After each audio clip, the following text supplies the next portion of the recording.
हे what's up guys, welcome back once again. दोस्तों, आज की कहानी जो एक्सप्लेन करने जा रहे हैं उसका नाम है रिवर वाइल्ड। कहानी की शुरुआत हमें जंगलों के बीच से जा रही एक कार को दिखाती हुई होती है, जो कि आज सालों के बाद अपने भाई जेम्स से मिलने के लिए उसके राफ्टिंग रेंटल कैंप में जा रही है, जहां पर वो लोग कुछ एडवेंचर एक्टिविटीज करेंगे जिसमें कि राफ्टिंग भी आती है। ये चीज हमें इस पूरी कहानी में देखने को मिलेगी, लेकिन हर एक मोड़ पर आपको एक नया ट्विस्ट देखने को मिलेगा। लेकिन आपको जरूर बता दूं कि आज ये लोग पास वाली नदी में ही राफ्टिंग करने वाले हैं और फिर अगले दिन थोड़ा और आगे जाएंगे।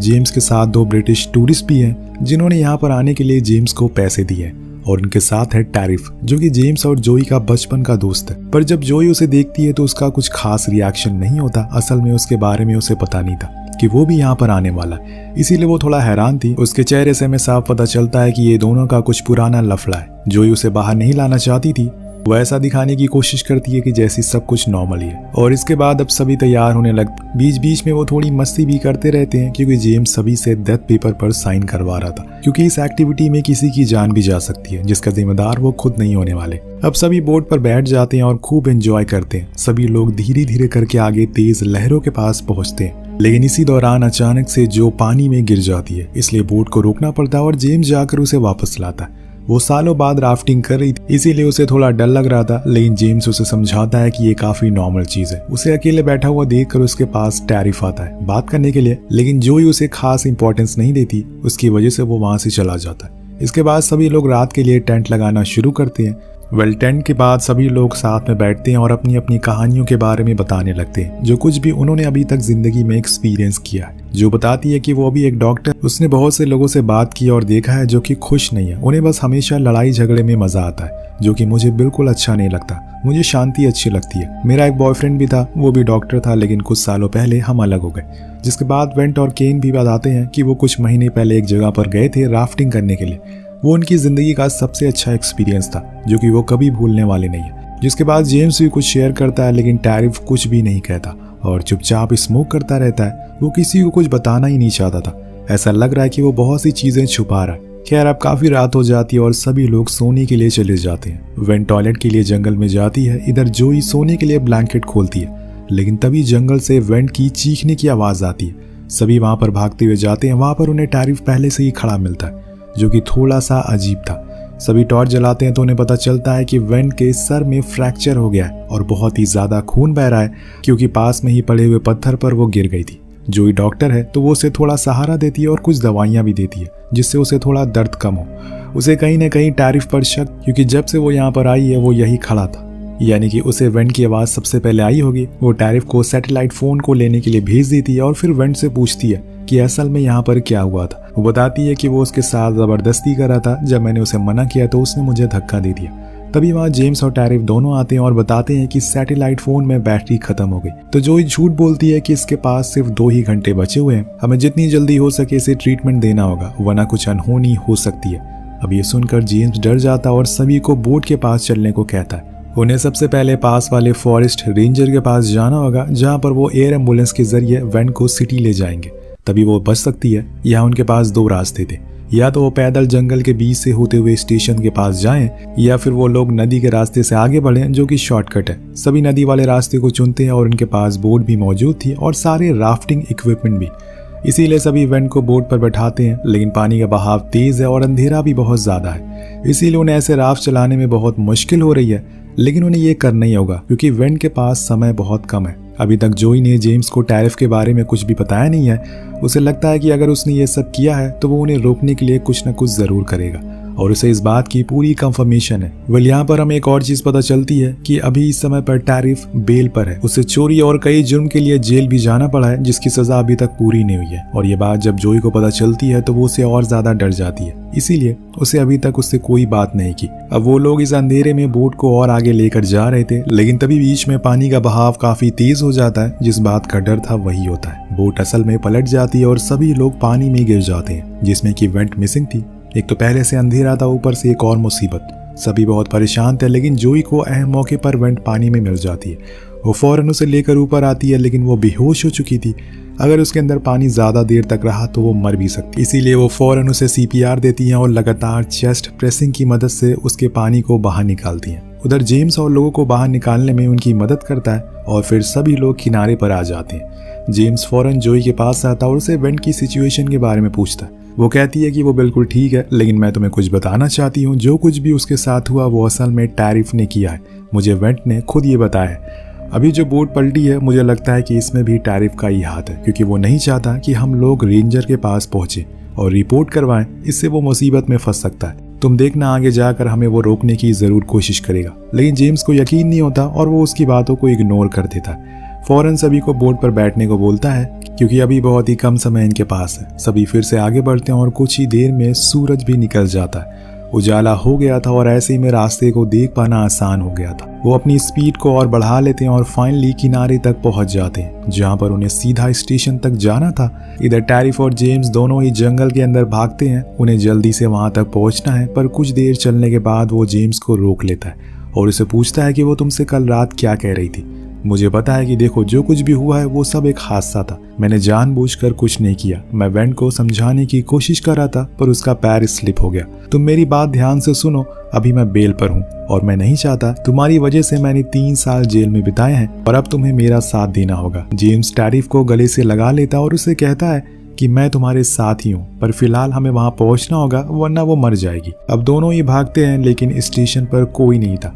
वो कुछ देर बाहर खड़े होकर इंतजार करते हैं। तभी एक रेंजर वहां आता है और जेम्स उसे अपने हालातों के बारे में बताता है और फौरन एक चॉपर लाने को बोलता है। लेकिन अंदर जाने के कुछ ही समय बाद टैरिफ को पता नहीं क्या हो जाता है, वो रेंजर को कॉल ही करने नहीं देता। उसका कहना था कि वो पहले वेंट को किसी नजदीक वाले हॉस्पिटल में लेकर जाएंगे और इससे वो किसी भी पुलिस केस में इन्वॉल्व नहीं होगा। लेकिन रेंजर कहता है कि ये प्रोटोकॉल के खिलाफ है, इससे तुम्हारे दोस्त की जान भी जा सकती है। लेकिन टैरिफ झूठ कहता है। वो उसे समझाता है कि इससे जेम्स की रेंटल राफ्टिंग कैंप की रेपुटेशन खराब हो जाएगी, इसलिए तुम ऐसा मत करो। लेकिन रेंजर नहीं मानता और वो उससे प्रति अग्रेसिव हो जाता है, जो बात रेंजर को पसंद नहीं आती और उसे कहीं ना कहीं कुछ गड़बड़ लगने लगती है। इसीलिए वो अपनी पिस्तल निकाल कर उस पर पॉइंट कर देता है। जेम्स घबरा जाता है, ये चीज तो बद से बदतर होने लगी है। वो रेंजर की बंदूक उससे ले लेता है और गलती से ट्रिगर को दबा देता है, जिसके बाद बहुत अफसोस होता है उसे। लेकिन अब क्या फायदा, खेल तो खराब हो चुका है। अब वो खुद को मारने की भी कोशिश करता है, लेकिन ऐसा नहीं कर पाता। वो रेंजर मर चुका था, उसके ऊपर पहले से ही 2 अपराध के चार्जेस लगे हुए हैं, अब ये तीसरा भी हो गया। इसीलिए वो भागने का सोचता है, जिसके लिए वो नदी का सहारा लेगा और कनाडा के बॉर्डर को उसी नदी से पार कर देगा, जहां से उसे पकड़ पाना मुश्किल हो जाएगा। लेकिन इसमें समय लगने वाला है, पर सबसे पहले तो उन्हें उस रेंजर की बॉडी को ठिकाने लगाना होगा। वो जेम्स को बंदूक दिखाते हुए कहता है कि इस लाश को किसी और कार में डाल दो। वो मजबूर था और इसीलिए उसका कहना उसे मानना पड़ता है, जिसके बाद दोनों ही उसे खाई में धक्का दे देते, जिससे ऐसा लगे कि ये एक हादसा था, किसी को उन पर शक न हो। इसके बाद वो बंदूक को लेकर बोट के पास जाता है और वहाँ सभी इस चीज को देखकर डर जाते हैं। जेम्स उन्हें बताता है कि इसने पुलिस वाले को मार दिया है, इसीलिए अब वेंट के लिए कोई भी मदद नहीं आने वाली है, जिसका ये साफ मतलब था कि ये उसकी मौत तय है। सभी को वो बैठने को बोलता है और बोट को कनाडा बॉर्डर की ओर ले जाने के लिए कहता है, जो कि यहाँ से थोड़ी ही दूरी पर है। लेकिन उसके लिए इन्हें और लोगों की जरूरत पड़ेगी। इतने में इतनी दूर एक बारी में पैडल नहीं कर सकते, पर टैरिफ को कोई फर्क नहीं पड़ता। उसे अब फिर से जेल नहीं जाना है, इसीलिए वो ऐसा कर रहा है। कुछ ही समय के बाद वेंट अपना दम तोड़ देती है। अब जो उसकी आंखों को बंद कर देती है, उसके अंदर तो बहुत ही ज्यादा गुस्सा था, लेकिन अभी इस समय वो कुछ कर नहीं सकती। उसे तो पहले से ही टैरिफ पर शक था, लेकिन किसी ने उसकी बात पर यकीन नहीं किया। आगे जाने पर उन्हें एक ब्रिज दिखाई देता है, जिसके ऊपर एक बंदा अकेले आगे जा रहा था, जो बड़ी ही चालाकी से एक मिरर की मदद से उसकी ओर रिफ्लेक्शन करती है ताकि वो इन्हें देख ले। उसका प्लान कामयाब भी होता है और वो इन्हें देख भी लेता है, जिसे देखकर टैरिफ बहुत डर जाता है और वो उससे झूठ बोलता है कि ये बस बीमार हो गई है, हमारे पास एक डॉक्टर भी है जो देखभाल कर रही है इसकी, टेंशन की कोई बात नहीं है। लेकिन ऊपर से साफ दिखाई दे रहा था कि बोट में एक मरी हुई लड़की रखी हुई है और यही बात टैरिफ को खाए जा रही थी। उसे यकीन था कि वो आदमी आगे जाकर किसी न किसी को जरूर बताएगा, इसीलिए वो सभी से कहता है कि मुझे आज के आज कनाडा बॉर्डर तक जाना है, कैसे भी करके मुझे वहां ले चलो। लेकिन जेम्स कहता है कि हमारी बोट पर वजन ज्यादा है, इसलिए स्पीड से चला पाना इसे आसान नहीं है। तो टैरिफ कहता है कि ठीक है, वेंट को दफना दो, जिसके लिए सभी मान जाते हैं और फिर किनारे पर ही वेंट को दफना दिया जाता है। जिसके बाद वो लोग फिर से बोट की तरफ जाने लगते हैं, लेकिन कुछ ही देर में अंधेरा हो जाता है। ऐसे में राफ्ट को चलाना आसान नहीं है, इसीलिए वो सभी डिसाइड करते हैं कि वो आज यहीं पर ठहरेंगे।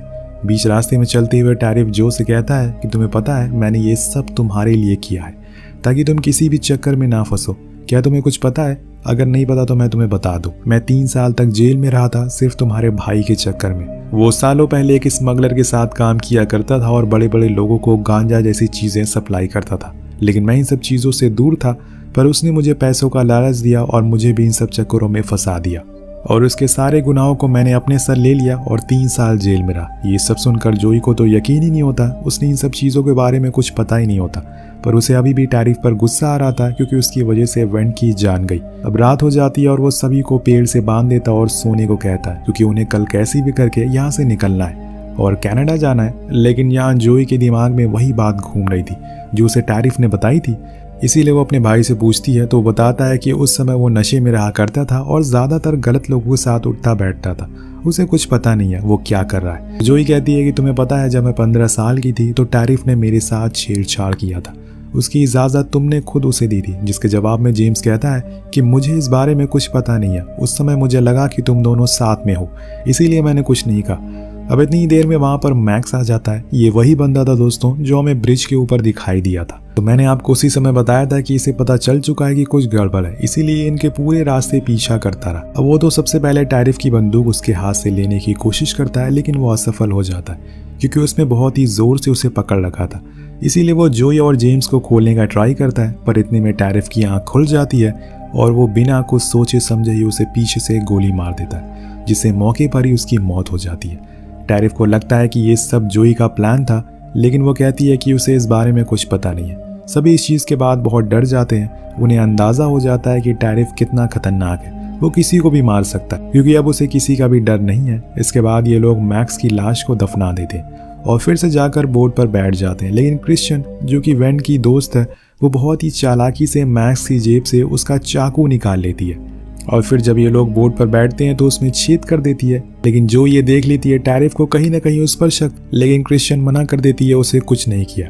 उन्हें मजबूरन किनारे पर आना पड़ता है, जिसके बाद जेम्स उस बोट को ठीक करने के लिए अपने बैग को खोलता है और इसी का फायदा उठाकर वो एक स्प्रे टैरिफ के मुंह पर मार देता है, जिससे कि वो थोड़ी देर के लिए ब्लाइंड हो जाता है। जिसके बाद उन दोनों में लड़ाई होना शुरू हो जाती है।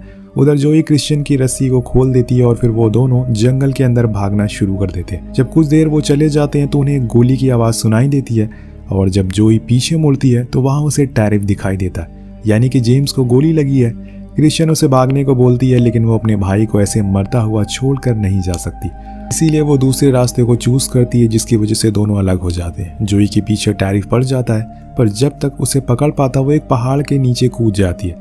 हालांकि टैरिफ उस पर गोलियां चलाता है, लेकिन उसे कुछ नहीं होता। वो जाकर जेम्स से मिलती है और देखती है कि उसे बहुत खून निकल रहा है। वो फौरन उसे बोट पर बैठाती है और वहां से निकल जाती है।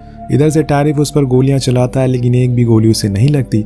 पर इतनी ही देर में उसे वहां पर 2 लोग दिख जाते हैं जो कि राफ्टिंग करने के लिए आए थे।